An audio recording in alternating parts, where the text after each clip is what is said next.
Hello guys, welcome back to the tutorial. In the specific tutorial நம்ம வந்து ஃபங்க்ஷனோட practicals தான் பார்க்க போறோம். ஓகேங்களா? So first of all வந்து நான் முன்னாடியே தியரி செஷன்ல சொல்லியிருந்தேன் ஃபங்க்ஷன் எப்படி கிரியேட் பண்ணணும்னு சொல்லிட்டு defன்னு ஒரு கீவேர்ட் இருக்கணும். இங்க வந்து add to numbers. Okay, add to numbers போட்டுட்டு a, b ன்னு ரெண்டு பாராமீட்டர் வாங்கணும். இந்த இடத்துல செமிகோலன் வச்சுட்டு இந்த இடத்துல ரிட்டர்ன் a plus b. இவ்வளவுதான் வந்து ஒரு மெத்தட். இந்த மெத்தட் எப்படி கால் பண்ணலாம் அப்படின்னு கேட்டுட்டா இந்த மெத்தடை வந்து இப்படி ஸ்பேஸ் விட்டுட்டு இது ஃபுல்லா அப்படியே காப்பி பண்ணிட்டு இந்த இடத்துல போட்டுடலாம். போட்டுட்டு இதுக்கு பதிலாக 10, 10. ஓகே, ஸோ நம்ம அந்த இடத்துல எந்த ஆளையும் பண்ணனால இந்த இடத்துல டோட்டல் ஈக்குவல் டு அப்படின்னு சொல்லிட்டு ஒரு இடத்துல வாங்கணும். வாங்கிட்டு இந்த இடத்த டோட்டல்னு சொல்லி பிரிண்ட் பண்ணலாம். இப்போ நான் இந்த ஃபைலை வந்து ஸ்பெசிஃபிக் ஃபைலை ரன் பண்ண போகிறேன். Python index.py spelling mistake correct பண்ணிட்டு என்ட்ரு கொடுத்தானா 20 அப்படின்னு சொல்லிட்டு வரும். பார்த்தீங்களா ஃபங்க்ஷன் எவ்வளோ ஈஸியாக இருக்குது. ஒரு 10 செகண்ட் கூட அவ்வளோ வீடியோ அதுக்குள்ளே முடிஞ்சிருச்சு. இவ்வளோ தான் ஃபங்க்ஷன். ஓகேவா? ஸோ இதை வந்து இன்னும் கொஞ்சம் நம்ம படிக்கும் எப்படி அப்படின்னு சொல்லிட்டு பார்த்தா இது வந்து ஒரு ஃபங்க்ஷன். இந்த ஃபங்க்ஷனை நம்ம இப்படி தான் கால் பண்ணணும்னு தெரிஞ்சிருச்சு. இந்த ஃபங்க்ஷன் வந்து ரிட்டர்ன் a plus b இருக்குல்ல, இது வந்து என்ன டைப் ஆஃப் ஃபங்க்ஷன் அப்படின்னு சொல்லிட்டு கேட்டால் இது வந்து ரிக்வயர்டு பேராமீட்டர்ஸ். எக்ஸாம்பிள் இங்கே வந்து நான் 10 தரல, ஆட் பண்ணிட்டேன். இப்போ நான் போயிட்டு ரன் பண்ணேன் அப்படின்னு சொல்லிட்டு பார்த்தீங்கன்னா எனக்கு எரர் சொல்லும். என்ன எரர் அப்படின்னு சொல்லிட்டு கீழே வந்து படிச்சு பார்த்தீங்கன்னா type error add two numbers missing one required positional argument b. அதாவது ஏக்கு மட்டும்தான் வேல்யூ பாஸ் பண்ணியிருக்கேன், பிக்கு வேல்யூ பாஸ் பண்ணல அப்படின்னு சொல்லிட்டு இன்டர்பிரட்டர் உங்ககிட்ட சொல்லுது.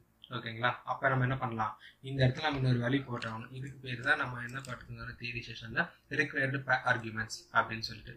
சரி, இன்னொரு ஆர்குமெண்ட் சொன்னியா அது என்ன அப்படின்னு சொல்லி பார்த்தா டிஃபால்ட் வேல்யூ. டிஃபால்ட் ஆகுதுன்னா இந்த இடத்துல 10ன்னு சொல்லி கொடுத்துருவேன்.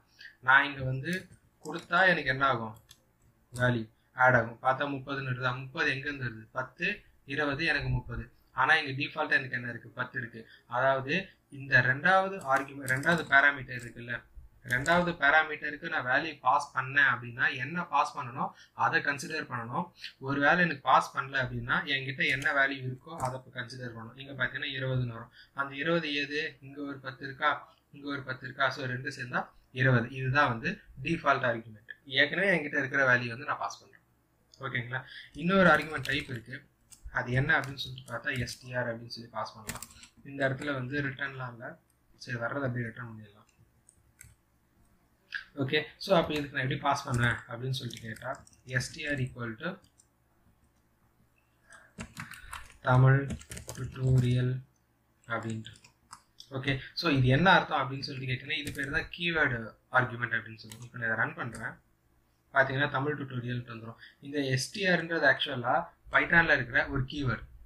அந்த கீவேர்டை வந்து நம்ம யூஸ் பண்ணலாம். ஸோ இந்த மெத்தட் நான் கால் பண்ணும்போதே உங்களுக்கு வந்து பார்த்தா இந்த இடத்துல தெரியும் str அப்படின்னு சொல்லிட்டு பேரம் str இருக்குது. ஸோ இந்த மெத்தட் நான் கால் பண்ணேன் அப்படின்னா இதுக்கு ஒரு பேராமீட்டர் வந்து பாஸ் பண்ணி ஆகணும். அது வந்து ஒரு ஸ்ட்ரிங் டைப் அப்படின்றது இங்கே ஸ்பெசிஃபிக்காக தெரியும். ஓகேவா? ஸோ இந்த மாதிரி மாற்றியும் நம்ம பாஸ் பண்ணலாம். பாஸ் பண்ணாலும் அதே வேல்யூ தான் வரும். ஏன்னா இது ஒரு ஸ்ட்ரிங்கு, இங்கே அக்செப்ட் பண்ணுறது ஒரு ஸ்ட்ரிங்கு. இங்கே வந்து பார்த்தீங்கன்னா போன வாட்டி வந்து ab அப்படின்னு சொல்லிட்டு யூஸ் பண்ணியிருந்தோம். கரெக்டாக இந்த வாட்டி வந்து பார்த்தா வெறும்னா str மட்டும்தான் இருக்குது. நான் வேரியபிளே யூஸ் பண்ண வெறும் டேட்டா டைப் தான் யூஸ் பண்ணுறேன், str அப்படின்னு சொல்லிட்டு.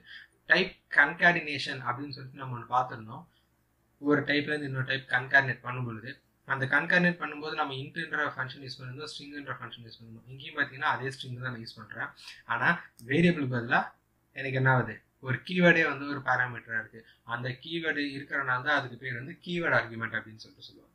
ஓகே, ஸோ இதுதான் வந்து டிஃப்ரெண்ட் டைப்ஸ் ஆஃப் ஃபங்க்ஷன்ஸ். இதிலே வந்து நம்ம கிளாஸை யூஸ் பண்ணி நம்ம இன்னும் ஃபங்க்ஷன் பார்க்கல. கிளாஸ் யூஸ் பண்ணி ஃபங்க்ஷன் பார்க்கும்போது இன்னும் கொஞ்சம் டெப்த்தாக பார்த்துடலாம். இப்போ வந்து சும்மா நம்ம கிளாஸ் எல்லாம் பார்க்காம ஒரு ஐடியா மட்டும். ஓகே, இப்போ இந்த மாதிரி ஒரு ஃபங்க்ஷன் வந்து இருக்குது அப்படின்னா கிளாஸுக்குள்ளே ஒரு ஃபங்க்ஷன் இருக்குது அப்படின்னா செல்ஃப் அப்படின்னு சொல்லிட்டு ஒரு கீவேர்ட் பாஸ் பண்ணுவோம். செல்ஃப்னு என்ன அர்த்தம்னா திஸ். ஓகே, நம்ம கிளாஸை பற்றி படிக்கும்போது வந்து நம்ம அது இன்டெப்த்தாக படிச்சிடலாம். ஸோ இப்போதைக்கு வந்து ஒரு கிளாஸுக்குள்ளே ஒரு ஃபங்க்ஷன் நீங்கள் போடுறீங்க அப்படின்னா அதோட ஃபர்ஸ்ட் பேராமீட்டர் எப்பவுமே செல்ஃபாக தான் இருக்கணும். அதுக்கப்புறமா தான் இப்போ இன்கேஸ் இது அடிஷன் ஆஃப் 2 நம்பர் இருந்துச்சுன்னா a,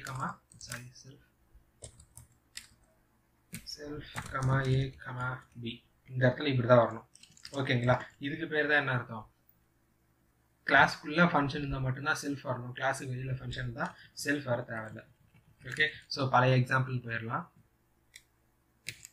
இதுதான் பழைய எக்ஸாம்பிள் நம்ம யூஸ் பண்ணிட்டு இருக்கோம். நம்ம 3 டைப் ஆஃப் ஃபங்க்ஷன்ஸ் மெத்தட் பார்த்துருக்கோம். ஓகேங்களா? ஒன்று வந்து என்னன்னா ஆர்குமெண்ட் ஃபங்க்ஷன், ஒன்று வந்து டிஃபால்ட் ஃபங்க்ஷன், இன்னொன்று வந்து required parameter, functional default parameter, அதுக்கப்புறம் கீவேர்ட் பேராமீட்டர். ஓகே, சொல்லிடலாம்.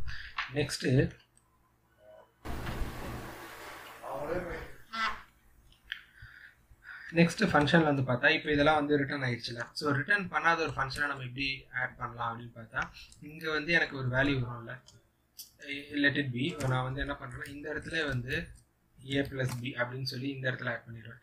இங்கே வந்து a, b மட்டும் இருக்கும். ஓகே, ஸோ இப்போ இந்த இடத்துல வந்து வேல்யூ பாஸ் பண்ணும்போது யூஸ்வலாக 10, 10 அப்படின்னு சொல்லிட்டு பாஸ் பண்ணுவேன்.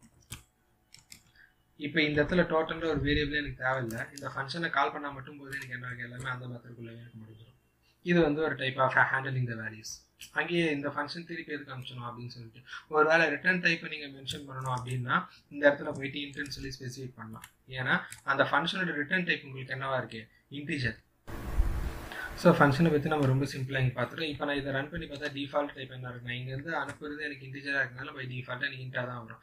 அதுவே நான் இங்கேருந்து அனுப்பும்போது நான் ஸ்ட்ரிங்காக அனுப்பிச்சிருந்தேன் அப்படின்னா எனக்கு என்ன ஆகும் அப்படின்னு சொல்லிட்டு பார்த்தீங்கன்னா கன்கார்டினேட் ஆகிடும்.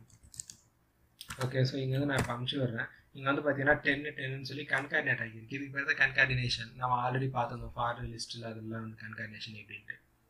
ஓகே, ஸோ ஃபங்க்ஷனை பொறுத்த வரைக்கும் தான்.